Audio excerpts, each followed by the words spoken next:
안녕하세요. 건강365입니다.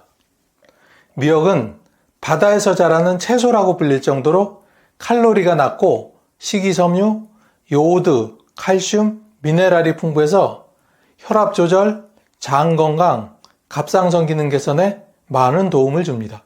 특히 노년층에게는 면역력 강화와 항산화 작용을 통해 질병 예방에 효과적이며 뼈 건강과 체중 관리에도 유익한 식품입니다. 하지만 이런 미역도 잘못된 방법으로 먹으면 오히려 내 몸에 독이 된다는 사실 혹시 알고 계셨나요? 우리나라에서 미역은 이미 1300년 전 고려시대부터 먹기 시작했다는 문헌상의 기록이 있을 정도로 오래된 건강식품인데요. 도대체 이 미역에는 어떤 효능이 있어서 이렇게 오랜 시간 우리가 찾게 되는 것일까요? 미역의 대표적인 효능 첫 번째는 혈압 조절입니다. 고혈압은 중년 이후에 가장 흔한 만성질환 중 하나로 뇌졸중이나 심장마비로 이어질 수 있는 무서운 병입니다. 그런데 미역에 풍부하게 들어있는 알긴산이라는 성분은 혈액 속 나트륨을 배출하는데 큰 역할을 해서 고혈압을 예방하고 관리하는 데 도움을 줍니다. 두 번째는 장 건강입니다. 연세가 들면 장의 운동성이 떨어지기 쉬운데 이로 인해 변비가 잦아지고 배가 더부룩하거나 식욕도 줄어들게 됩니다. 이때 미역 속의 수용성 식이섬유는 장내 노폐물을 흡착해 배출시키고 유익균의 먹이가 되어 장을 건강하게 만들며 대장암의 위험도 낮추는 것으로 나타났습니다. 세 번째는 갑상선 건강입니다. 미역에 풍부하게 함유된 요오드는 갑상선 호르몬의 원료로 이 호르몬은 체온 조절, 신진대사, 피로감에 깊이 관여를 합니다. 중장년 여성은 특히 갱년기 이후 갑상선 기능 저하가 자주 나타나게 되는데 이로 인해 체중이 불어나고 무기력함이 생기기도 합니다. 미역에 함유된 천연 요오드는 체내 흡수가 빠르고 부작용도 적어서 약보다 더 안전한 대안이 될 수 있습니다. 네 번째는 면역력 향상과 항암 효과입니다. 미역에 들어있는 후코이단이라는 성분은 암세포를 찾아서 없애는 면역세포를 활성화시켜 암세포의 증식을 억제하고 면역을 강화해 줍니다. 하지만 이렇게 좋은 미역도 우리가 지금까지 익숙하게 먹었던 조합에서 오히려 그 효능이 반감되는 경우가 있습니다. 참, 아직까지 구독과 좋아요를 누르시지 않은 분이 혹시 계시다면 지금 꾹 하고 한번 눌러주시고 계속 시청해주세요. 구독과 좋아요를 누르시면 건강과 행운이 늘 함께 하실 겁니다. 미역의 효능을 반감시키는 식품 첫 번째는 바로 소고기입니다. 고소하고 든든한 미역국을 만들기 위해 소고기를 넣는 분들이 많지만 사실 이 조합은 우리 위장에 큰 부담을 주는 상극 조합입니다. 소고기는 지방과 단백질 함량이 높아 소화가 오래 걸리는 식품인데 미역에 풍부한 식이섬유도 소화 속도를 더디게 만들어 위에 부담을 주게 됩니다. 특히 위산 분비가 줄어든 60대 이상의 어르신들께는 이 조합이 소화불량, 복부 팽만감, 속쓰림을 유발할 수도 있습니다.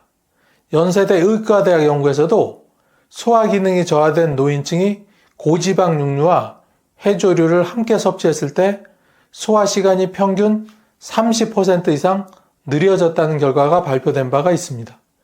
미역국에 소고기 대신에 닭고기를 넣어보세요. 소화 부담이 적고 단백질 보충에도 좋아 노년층에게 괜찮은 선택입니다. 두 번째는 참기름입니다. 미역은 참기름에 볶아야 제맛이지 하는 어르신들 정말 많으시죠? 고소한 맛을 더하기 위해 미역을 참기름에 볶은 뒤 물을 붓는 방식이 일반적인데 이것이 건강 측면에서는 결코 좋은 선택이 아닙니다. 미역의 대표적인 성분인 요오드나 칼슘, 마그네슘은 모두 수용성인데 참기름과 같은 기름 성분이 이 영양소들의 체내 흡수를 오히려 방해하기 때문입니다. 즉 영양소가 제대로 몸으로 들어오지 못하고 모두 흘러나가게 되는 것이죠. 게다가 미역 자체는 성질이 찬 음식인데 참기름은 열을 올리는 따뜻한 성질로 체온의 균형을 무너뜨릴 수도 있습니다. 그리고 참기름은 발연점이 170도로 낮은 편이라 미역을 오랜 시간 볶게 되면 연기가 나기 시작하는데 이때 참기름에서 발암 물질이 발생하기도 하니 주의하셔야 합니다. 세 번째는 두부입니다.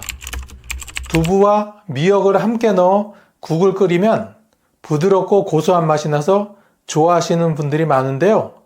이 조합 역시 칼슘 흡수 측면에서는 바람직하지 않습니다. 이유는 미역에 들어있는 옥살산이라는 성분이 두부의 칼슘과 결합하여 불용성 물질로 바뀌기 때문입니다. 이 물질은 체내에 흡수되지 않고 배출되는데 장기적으로 보면 뼈 건강에 큰 손해가 되는 셈입니다. 뼈 건강 챙기려다 오히려 골다공증을 부를 수 있는 위험한 조합이죠. 서울시립대 식품공학과에서는 미역과 두부를 동시에 섭취할 경우 칼슘의 흡수율이 50% 이하로 떨어진다는 연구 결과를 발표한 적이 있습니다. 특히 골밀도가 낮아지는 시기 어르신들에게는 무척이나 치명적인 조합이죠. 골다공증을 걱정하시는 분이라면 두부는 미역 없이 따로 드시는 것이 훨씬 좋습니다. 그럼 미역은 어떤 식품과 먹어야 그 효능이 2배가 될까요? 첫 번째는 오이입니다. 오이는 수분 함량이 95%에 달하고 열을 내려주는 성질이 있어 더운 날씨나 몸속 염증이 많은 분들께 아주 좋은 식재료입니다. 특히 미역과 함께 오이 냉국으로 드시면 더위로 인해 떨어진 식욕을 끌어올리고 체내의 노폐물과 열기를 동시에 배출할 수 있어 건강 유지에 매우 효과적입니다. 미역은 해조류 특유의 미네랄과 식이섬유로 장을 청소해주고 오이는 칼륨과 수분으로 신장을 깨끗하게 유지시켜줍니다. 이 둘을 시원한 국물에 넣어 냉국으로 즐기면 몸속 온도를 조절해주고 위장의 부담도 적어 여름철 대표적인 노년 건강식이 됩니다. 2015년 한국식품연구원에서는 오이와 미역을 함께 먹은 사람이 그렇지 않은 사람보다 체내 염증 수치와 부종 지수가 각각 20% 이상 낮아졌다는 결과를 발표하기도 했습니다. 땀이 많고 갈증이 자주 나는 어르신들께 미역 오이 냉국 한 그릇은 몸속을 청량하게 씻어주는 최고의 자연 치료제입니다. 두 번째는 홍합입니다. 바다에서 건져 올린 보석 같은 홍합은 단백질, 철분, 아연, 셀레늄 등 다양한 영양소가 풍부해 면역력 향상과 빈혈 예방, 피로 회복에 탁월한 효과가 있습니다. 특히 미역과 함께 먹었을 때 갑상선 건강을 챙기는데 큰 도움이 됩니다. 미역은 요오드가 많지만 이 요오드가 체내에서 갑상선 호르몬으로 잘 변환되기 위해서는 아연과 셀레늄이 필수인데 이 영양소들이 바로 홍합 안에 풍부하게 들어있습니다. 한 의과대학 연구에 따르면 미역과 홍합을 함께 섭취한 노인군은 갑상선 기능 저하율이 25% 줄고 피로감 지수도 뚜렷이 감소했다는 결과가 나왔습니다. 세 번째는 파입니다. 파는 너무 흔한 식재료라 그 가치를 과소평가하는 분들이 많지만 실상은 그렇지 않습니다. 파는 강력한 항균, 항염 작용을 하며 몸속 염증을 줄이고 피를 맑게 해주는데 큰 도움이 됩니다. 특히 미역과 함께 먹었을 때 그 효과는 배가 되는데 미역은 찬 성질을 가지고 있어 위장이 약한 어르신들께는 속을 차게 만들 수 있습니다. 이때 파의 따뜻한 기운이 이를 중화시켜 위장의 부담을 줄여줍니다. 즉 파는 미역의 성질을 잡아주는 역할을 하는 균형의 열쇠인 셈이죠. 또 파에 포함된 알리신 성분은 미역의 미네랄 흡수를 촉진시켜 체내에 필요한 영양소를 더 잘 받아들이도록 도와줍니다. 2018년 경희대학교 한방병원 연구에서는 파를 함께 넣은 미역국이 일반 미역국보다 소화불량 환자들에게 더 효과적인 반응을 유도했다는 사례도 있습니다. 미역국에 파를 송송 썰어 넣는 작은 습관 하나가 위장 보호, 소화 촉진, 면역 증강의 3가지 효과를 동시에 만들어낸다고 하니 놀랍지 않으신가요? 혈관을 튼튼하게 하고 면역력을 강화하며 심지어 치매까지 예방할 수 있는 양파. 하지만 이렇게 좋은 양파도 잘못된 방법으로 먹으면 오히려 내 몸에 독이 되어 신장이 망가지고 심하면 위암까지 걸릴 수 있다는 말 혹시 들어보셨나요? 오늘은 양파의 효능을 알아보고 이어서 양파가 내 몸에 독이 되는 위험한 경우를 알아보도록 하겠습니다. 양파의 대표적인 효능 첫 번째는 혈관 청소입니다.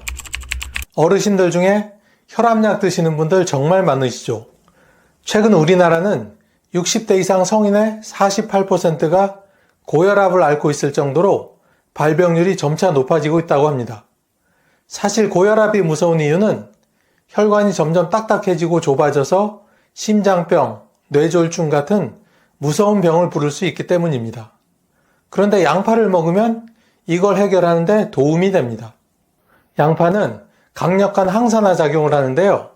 쉽게 말하면 우리 몸속 혈관에 쌓이는 노폐물을 깨끗이 씻어주는 역할을 합니다.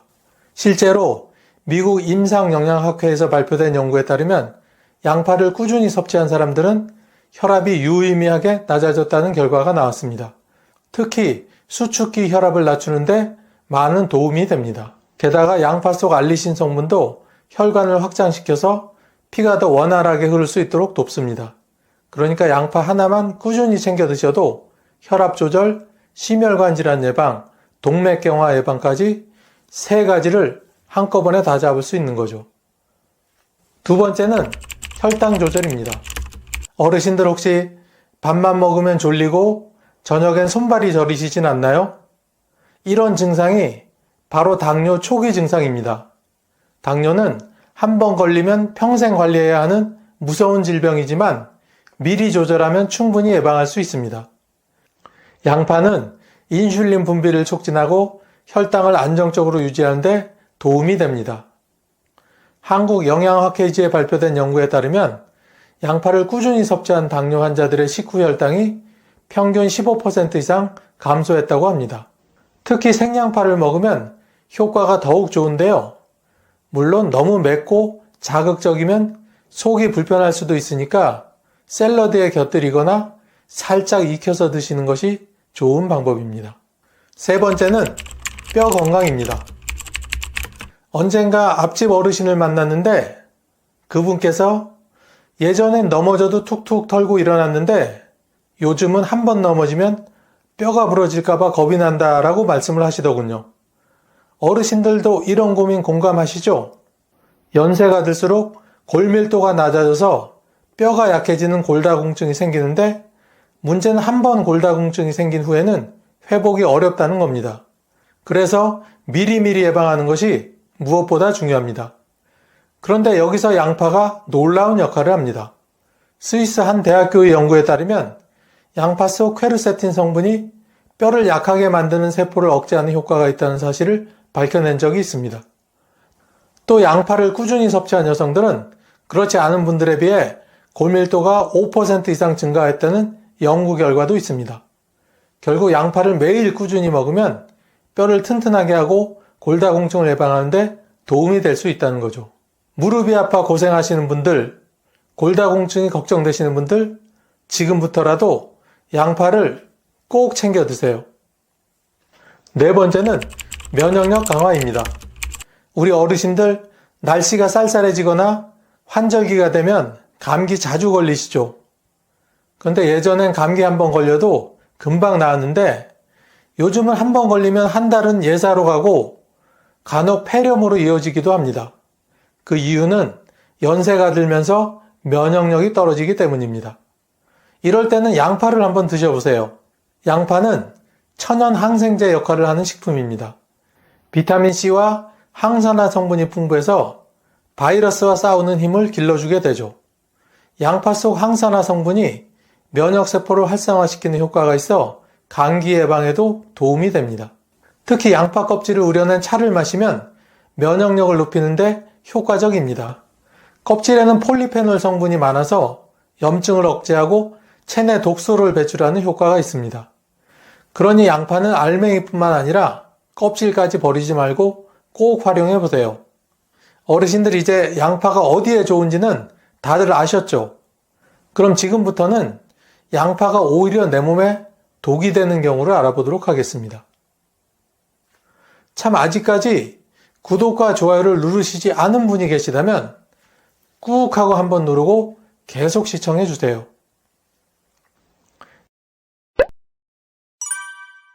양파의 부작용 첫 번째는 바로 위장장애입니다. 어르신들 중에 혹시 속이 더부룩하고 쓰리거나 밥만 먹으면 가스가 차고 트림이 심하게 나오시는 분 계신가요? 연세가 들면 위장 기능이 약해지면서 음식 소화를 예전처럼 원활하게 하지 못하게 됩니다. 이럴 때 양파를 생으로 많이 먹으면 위산을 과다하게 분비시켜 속쓰림과 소화불량을 유발하게 됩니다. 양파 속의 특정 성분이 위산 분비를 촉진하는데 이게 위 점막을 자극해서 속이 쓰리거나 심하면 역류성 식도염을 악화시킬 수도 있습니다. 실제로 미국 소화기학회 연구에 따르면 생양파를 섭취한 분들은 위산 역류와 소화불량 증상이 무려 30% 이상 증가한 것으로 나타났습니다. 특히 위염이나 역류성 식도염이 있는 사람들은 양파 섭취 후 속쓰림 증상이 더욱 심해지는 경향이 있다고 합니다.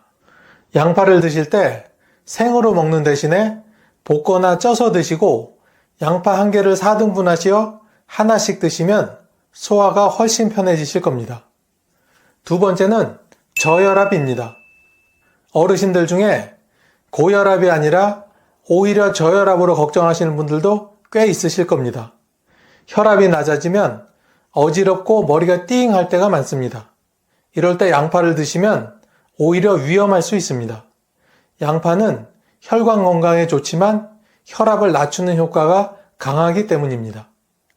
양파 속 특정 성분이 혈관을 확장시켜 혈액순환을 원활하게 하면서 혈압을 낮추는 역할을 하는데 이미 혈압이 낮은 분들이 양파를 과하게 섭취하면 어지럼증이나 피로감을 느낄 수 있습니다. 저혈압이 있는 분들은 양파를 과다 섭취하지 마시고 하루 반 개 이하로 드시는 것이 좋습니다. 세 번째는 신장 건강 악화입니다. 요즘 부쩍 몸이 붓고 소변이 자주 마려우신 분이 계시다면 양파는 당분간 드시지 마시길 권해드립니다. 어르신들 신장 건강은 연세가 들수록 더욱 중요합니다. 그런데 양파 속 칼륨이 신장 기능이 약한 분들에게 오히려 부담이 될 수 있습니다. 칼륨은 원래 혈압 조절과 근육 기능에 중요한 미네랄이지만 신장 기능이 저하된 상태에서는 체내에 칼륨이 쌓이면서 고칼슘 혈증이 생길 수 있습니다. 고칼슘 혈증이 심해지면 근육경련, 심장박동 이상, 심한 경우는 심정지까지도 초래할 수 있습니다. 신장이 약하신 분들은 양파를 드시기 전에 물에 30분 정도 담가두면 칼륨이 줄어들어 도움이 되실 겁니다. 그리고 한 개를 전부 드시지 마시고 절반 이하로 드시는 걸 권해드립니다. 네 번째는 알레르기 반응입니다. 혹시 양파를 드시고 입안이 간질간질하거나 목이 따끔거리고 피부에 두드러기가 올라오는 이런 증상을 겪어보신 적이 있으신가요? 만약 이런 분이 계시다면 양파 알레르기가 있는 것이니 즉시 섭취를 중지하시기 바랍니다. 이런 증상을 무시하고 계속 드시면 양파 속 단백질과 황화합물 성분이 체내 면역 반응을 과도하게 유발하여 가려움증, 두드러기, 심하면 호흡곤란까지 생길 수 있습니다. 익힌 양파는 알레르기 반응이 줄어들 수 있으므로 생양파보다는 익혀서 드시고 가려움이나 두드러기가 생긴다면 즉시 섭취를 중단하시고 병원에서 검사를 받으시기 바랍니다. 자, 그럼 지금부터는 양파와 함께 먹으면 좋은 찰떡궁합식품 3가지를 소개해 드리겠습니다. 첫 번째는 토마토입니다. 어르신들 중에 고혈압이나 심장질환으로 걱정하는 분들이 많으실 것으로 알고 있습니다. 병원에서 혈압 조절 잘 하라고 하는데 양만으로는 한계가 있다고 느껴질 때가 많을 겁니다. 이럴 때 양파와 토마토를 함께 먹으면 혈압 관리에 큰 도움이 됩니다. 양파에는 퀘르세틴이라는 강력한 항산화 성분이 들어있어서 혈관을 깨끗하게 하고 혈압을 낮추는 역할을 합니다. 그런데 여기에 토마토 속 라이코펜이 더해지면 혈관 건강 효과가 배가 됩니다. 실제로 하버드 대학 연구팀에 따르면 라이코펜이 풍부한 토마토를 정기적으로 섭취한 사람들은 심장병 위험이 26% 낮아졌다는 연구 결과가 있습니다. 또한 퀘르세틴과 라이코펜이 함께 작용하면 혈관벽의 염증을 줄이고 혈압을 더 효과적으로 낮출 수 있습니다. 토마토와 양파를 함께 넣어 샐러드를 만들어 드시면 간단하지만 혈관 건강에는 최고의 조합이 될 수 있습니다. 두 번째는 생강입니다. 어르신들 요즘 감기 한번 걸리면 잘 낫지도 않고 예전보다 훨씬 오래 가시죠. 이럴 때 양파와 생강을 함께 먹으면 정말 도움이 됩니다. 양파에는 비타민C와 플라보노이드 성분이 풍부해 항바이러스 효과가 뛰어납니다. 반면 생강은 우리 몸을 따뜻하게 하고 염증을 줄여주는 역할을 하죠. 실제로 양파와 생강을 함께 섭취한 사람들은 독감 바이러스에 더 강한 면역 반응을 보였다는 연구 결과도 있을 정도입니다. 생강차에 양파즙을 살짝 넣어 마시면 감기 예방에 최고이고, 양파와 생강을 함께 볶아 반찬으로 활용하면 몸을 따뜻하게 해주고 염증 완화 효과에 도움이 됩니다. 세 번째는 올리브 오일입니다. 혹시 관절이 뻣뻣하고 아침에 자고 일어나면 손가락이 뻐근하지 않으신가요? 이게 바로 퇴행성 관절염의 초기 증상입니다. 연골이 점점 닳아 없어지면서 염증이 생기고 심하면 무릎이나 손가락이 제대로 움직이지 않을 수도 있습니다. 이때 양파와 올리브 오일을 함께 드시면 관절 건강에 도움이 됩니다. 양파에는 항산화 성분이 풍부해 관절 염증을 줄이는 효과가 있고, 올리브 오일은 진통 효과와 항염 효과가 뛰어납니다. 올리브 오일을 꾸준히 섭취한 사람들은 관절염 발생 위험이 30% 이상 낮아졌다는 연구 결과도 있습니다. 또 양파 속 퀘르세틴이 염증을 억제하는 역할을 해 함께 먹으면 관절 건강에 더 큰 효과를 볼 수 있습니다.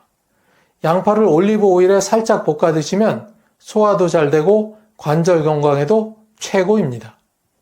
어르신들 한약도 궁합이 맞아야 효과가 있는 것처럼 음식도 함께 먹으면 상극이 되는 경우가 있습니다. 양파와 상극인 식품 첫 번째는 바로 꿀입니다. 어르신들 예전에 감기가 걸리면 따뜻한 물에 꿀을 타서 드시거나 양파즙과 섞어 드신 경험이 있으실 겁니다. 사실 꿀도 몸에 좋은 건강식품이지만 양파와 함께 먹으면 문제가 될 수 있습니다. 양파에는 유황 성분이 풍부해서 위액 분비를 촉진하는 효과가 있습니다. 그런데 꿀에는 강한 효소 성분이 있어서 위장을 보호하는 기능이 있는데, 이 두 가지가 만나면 오히려 위산 분비가 과도하게 증가하면서 소화불량, 속쓰림, 복통을 유발할 수 있습니다. 실제로 대한소화기학회에서 발표한 연구에 따르면 위산이 과다 분비될 경우 소화 기능이 저하되고 위 점막이 손상될 위험이 높아진다고 합니다. 특히 역류성 식도염이나 위염이 있는 분들이 양파와 꿀을 함께 섭취하면 증상이 오히려 악화될 수 있습니다.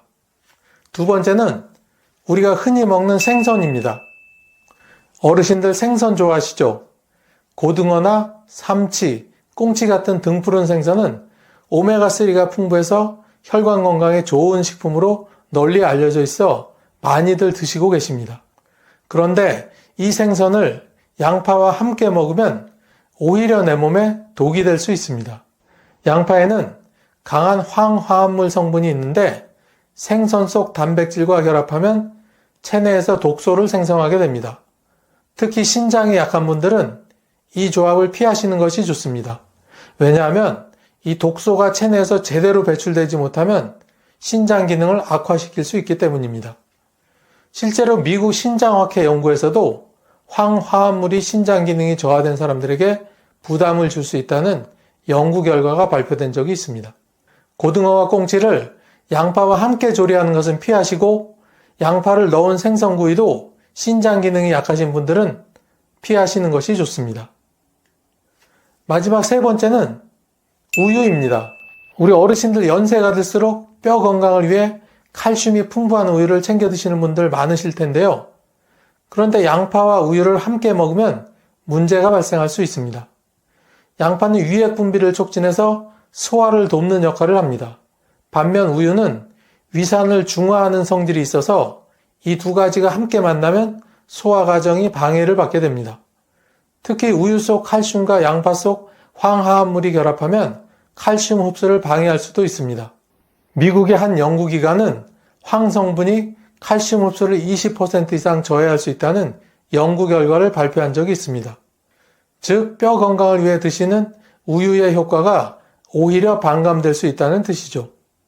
양파가 들어간 음식을 먹고 바로 우유를 마시는 것은 소화가 안 될 수 있으니 가급적 피하시고 한두 시간 후에 우유를 드시는 것이 좋습니다.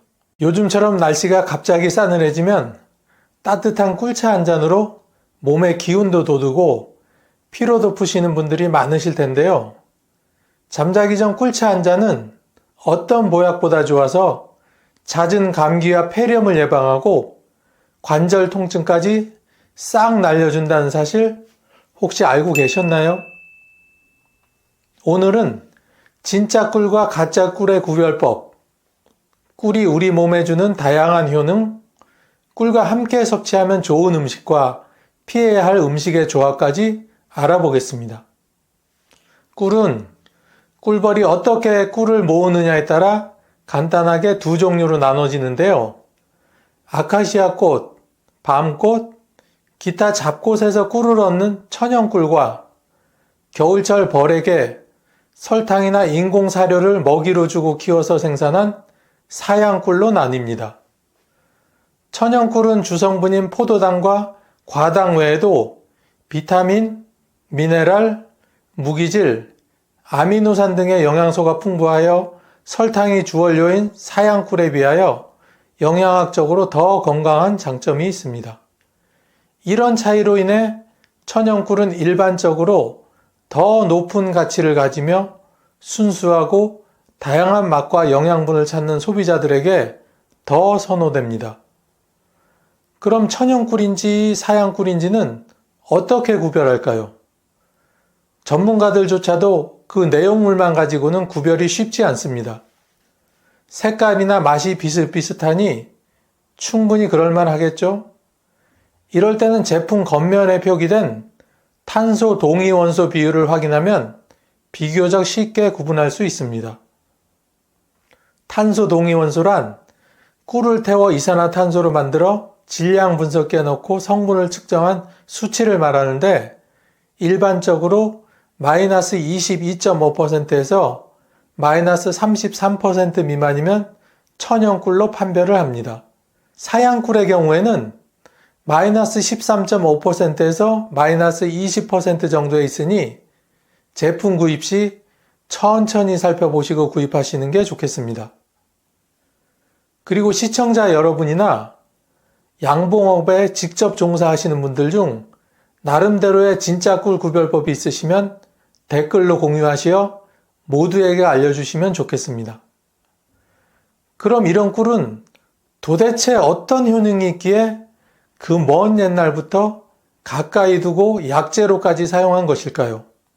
상온에 오랜 시간 두어도 상하지 않는 거의 유일한 식품 중 하나인 꿀은 예로부터 천연의 보약, 신이 주신 선물 등으로 불리며 동서양에서 모두 약으로 사용될 정도로 그 효능을 인정받아 왔습니다. 요즘처럼 날씨가 쌀쌀해지는 때는 갑작스러운 기온 변화로 감기에 걸리시는 분들이 많은데 이럴 때는 따뜻한 꿀차 한 잔을 드시면 정말 도움이 된답니다. 꿀은 면역 체계를 강화하는데 탁월한 효능을 가지고 있습니다. 꿀에는 항산화제와 비타민 C, 비타민 B6 같은 다양한 면역 관련 영양소가 포함되어 있어 감염에 대한 저항력을 높여주는데요. 항산화제는 체내 활성산소를 제거하여 세포가 산화로 인해 손상되는 것을 막아줍니다. 특히 항산화 성분 중 플라보노이드와 페놀 화합물은 면역력을 직접적으로 높이고 감염 예방에 도움을 줍니다. 면역력이 약한 겨울철이나 환절기에는 꿀을 꾸준히 섭취함으로써 바이러스 감염을 예방할 수 있으며 감기 증상이 나타나기 시작할 때 따뜻한 꿀 한 잔을 마시면 증상이 악화되는 것을 막을 수 있습니다. 매일 꿀을 적당히 섭취하는 것만으로도 면역 기능을 강화하여 일상적인 감염으로부터 우리 몸을 지키는데 효과적입니다. 날씨가 차가워지면 혈액순환이 느려지고 관절 주변의 근육과 인대가 수축하게 됩니다. 이로 인해 관절염 증상이 악화되기 쉬운데요. 특히 11월의 건조하고 추운 기온은 무릎과 손목 같은 주요 관절에 더 많은 부담을 주어 통증을 유발할 수 있습니다. 이럴 때는 꿀이 정말 유용합니다. 꿀은 염증을 줄여주고 상처 치유를 돕는 천연 항염제 역할을 합니다. 꿀 속에 함유된 폴리페놀과 같은 항염 성분은 염증을 감소시키며 특히 관절염이나 인후염 같은 염증성 질환을 완화하는 데 큰 도움을 줍니다. 이러한 성분들이 체내 염증 반응을 억제함으로써 염증으로 인한 통증을 줄여주고 상처가 빠르게 치유되도록 도와줍니다. 특히 꿀을 따뜻한 물이나 차에 타서 마시면 목의 염증이 줄어들고 인후통이 완화됩니다. 외부 상처에도 꿀을 바르면 상처를 감염으로부터 보호하고 치유 속도를 높여줍니다. 실제로 꿀은 오랜 동안 피부 상처 치유에 활용되어 왔으며 오늘날에도 자연요법의 하나로 널리 쓰이고 있습니다. 이렇게 꿀의 항염작용은 다양한 염증성 질환을 예방하고 치유하는 데 도움이 됩니다. 나이가 들면서 늘 속이 더부룩하고 소화가 잘 안 되시지는 않나요? 그렇다면 따뜻한 꿀차 한 잔을 드셔보세요. 꿀은 위와 장의 건강을 증진시키는데 매우 유익한 천연 소화제로 작용합니다. 꿀에 포함된 다양한 효소들은 소화를 촉진하고 특히 위산을 조절하여 소화불량이나 속쓰림을 완화해 줍니다. 꿀에 있는 프로바이오틱스는 장내 유익균의 성장을 돕고 유해균을 억제하여 장내 환경을 건강하게 유지해 줍니다. 장내 균형이 유지되면 소화가 원활해지고 변비 예방에도 효과적입니다. 특히 따뜻한 물에 꿀을 타서 마시면 소화가 어려울 때 속을 편안하게 하고 위장의 부담을 덜어줍니다. 이렇게 꿀은 소화 기능을 돕고 장내 환경을 개선하여 소화기 건강을 유지하는 데 매우 유용한 식품입니다. 꾸준히 섭취할 경우 장 건강을 개선하고 소화 기능을 강화할 수 있어 장기적인 소화 건강 관리에도 효과적입니다. 이렇게 좋은 꿀의 효능을 200% 증가시켜주는 식품이 있다는 사실 혹시 알고 계신가요? 계피와 꿀은 서로 건강 효과를 보완해주는 아주 좋은 조합입니다. 특히 계피에 들어있는 시나몬 알데히드라는 성분은 혈당을 안정시키고 인슐린 저항성을 개선하는 데 도움을 줍니다. 계피는 꿀과 함께 드시면 아침 공복 혈당을 안정적으로 유지하는 데 도움이 되어 하루의 에너지를 길러주는 좋은 습관이 됩니다. 또한 계피는 염증을 완화하는 데도 큰 역할을 하는데요. 계피의 폴리페놀 성분이 체내 염증을 억제해 꿀과 함께 드실 때 항염 효과가 배가 됩니다. 겨울철에는 따뜻한 물에 꿀 한 스푼과 계피가루를 넣어 아침에 드시면 감기 예방과 목의 칼칼함 해소에도 큰 도움이 됩니다. 특히 환절기처럼 면역이 약해지기 쉬운 시기에는 계피 꿀차가 보약 같은 역할을 해줄 겁니다. 레몬은 비타민C가 풍부해 꿀과 함께 섭취했을 때 신체의 저항력을 높이는데 아주 좋습니다.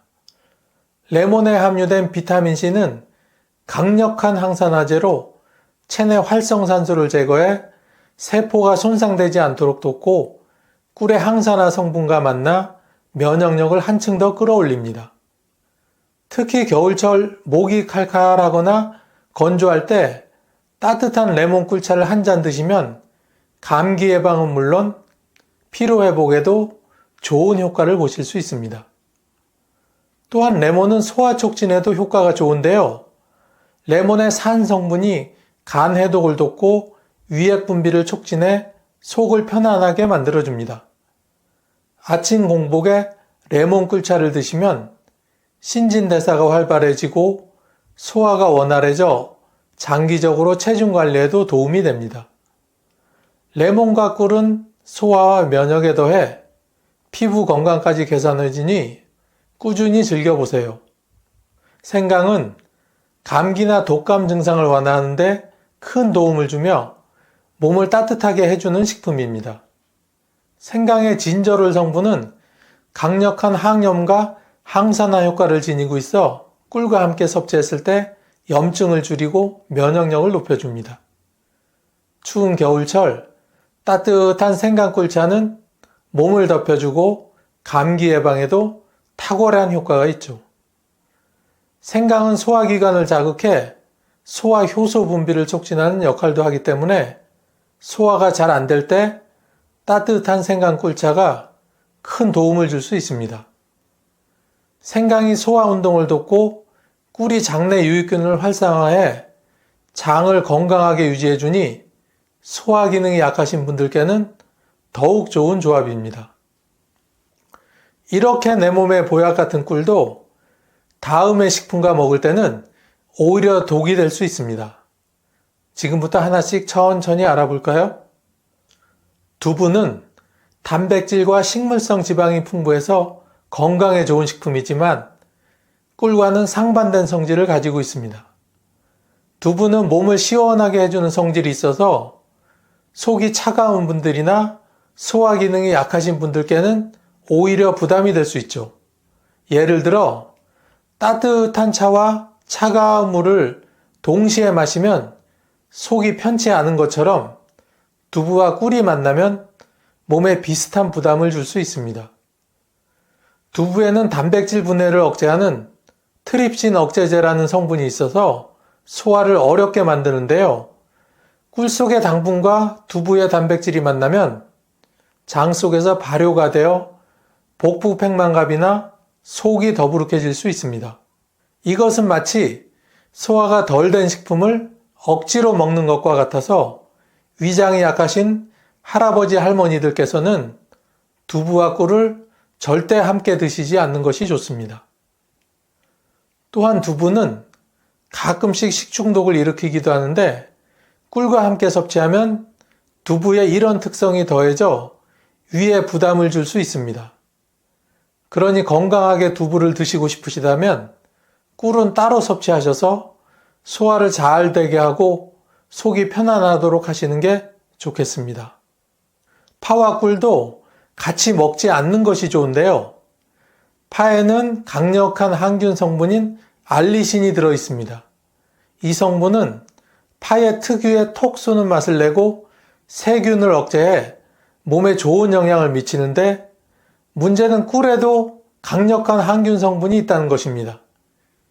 이 두 성분이 겹쳐지면 소화 과정에서 위를 자극할 수 있어 속이 불편하거나 소화가 어려울 수 있습니다.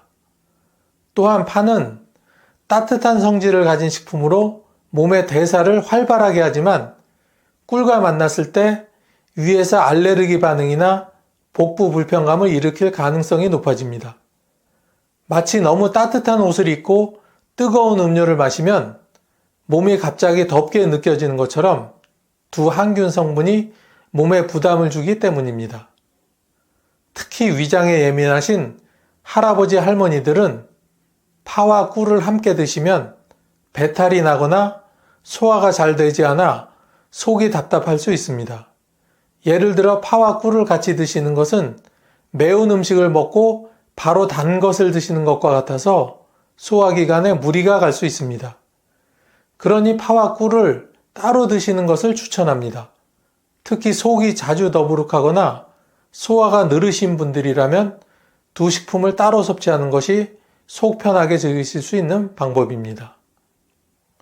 생선과 꿀은 아주 오래전부터 함께 먹지 말라는 말이 내려올 만큼 피해야 하는 조합으로 알려져 있습니다. 생선에는 단백질과 오메가3 지방산이 풍부해서 건강에는 아주 좋은데요. 꿀과 함께 먹으면 체내에서 독성 반응이 생길 수 있습니다. 쉽게 설명드리면 생선의 단백질이 이 꿀의 당분과 결합하면 소화 과정에서 몸에 무리가 갈 수 있는 화학 반응을 일으키기 때문입니다. 특히 생선의 단백질이 꿀의 당분과 만나면 산화작용이 활발해져서 몸속에 해독이 어려운 독소가 쌓일 수 있습니다. 생선을 드시고 꿀을 바로 드시는 것은 뜨거운 물과 얼음을 동시에 먹는 것과 비슷하게 몸에 충격을 주는 것입니다. 또 꿀 속 당분이 위장에서 발효를 일으키면서 복부 팽만감을 유발하기도 합니다. 생선과 꿀을 함께 드시면 속이 더부룩하고 가스가 차는 느낌을 받을 수 있는 것도 이 때문입니다. 예를 들어 생선과 꿀을 함께 먹었을 때 복통이 생기거나 알레르기 반응으로 두드러기나 가려움증이 나타나는 그런 분들도 있을 수 있습니다. 꿀과 생선은 체내 독성을 촉진시킬 가능성이 있다는 점에서 두 가지는 따로따로 드시는 것이 안전한 방법입니다. 지금까지 영상이 유익하셨다면 구독과 좋아요 꼭 부탁드립니다. 여러분의 구독과 좋아요는 더 좋은 영상을 만드는데 큰 힘이 됩니다.